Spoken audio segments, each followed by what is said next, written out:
Hi, I'm Jennifer Spencer with Spencer Properties, and this is Raleigh Real Talk. Let's talk about our local market. A lot of times folks look at national headlines and wonder, what does that mean for Raleigh? What is happening in our local market? And our market varies not only from the rest of the country, but it's also micro market by micro market. So one neighborhood could be moving very quickly and another neighborhood could be sitting. So it is important that we don't apply what's happening nationwide to what's happening here. First of all, let's talk about inventory.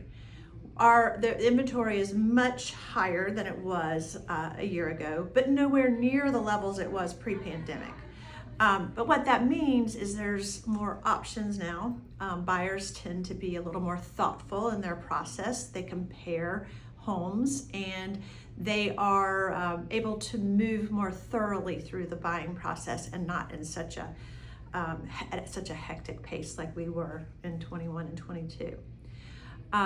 What that means for sellers, the market, there are still buyers out there. They need to downsize, or they might have a growing family. They might be relocating for work. They might be retiring. There's a lot of reasons that buyers still need to move and they need homes.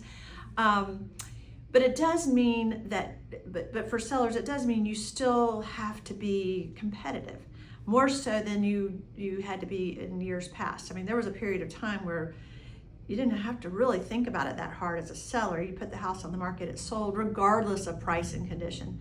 Buyers today are much less willing to overpay for a home than they were in the past. They're going to really do their homework, and if a home is priced properly, marketed properly, in good condition, then buyers are going to move on it. If not, it's going to sit and you're going to see price reduction. So it really comes down to sellers just need to be thoughtful and strategic about how they place their home on the market.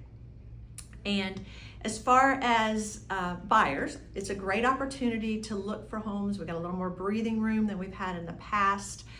You'll see that there's more selection, and you'll see that sellers are more willing to maybe help with closing costs or make repairs, or it's a more even playing field between buyers and sellers. We're actually locally in an equilibrium market. We're not in a seller's market, we're not in a buyer's market. And that is really an ideal scenario for both buyers and sellers, because it ends up being a process that's more navigable for both, more fair and reasonable for both, and things go well.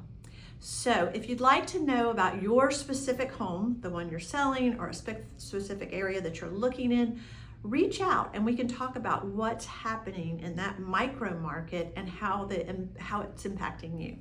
So I'm Jennifer Spencer. Thanks for joining us for Raleigh Real Talk. And if you want real guidance, let's talk.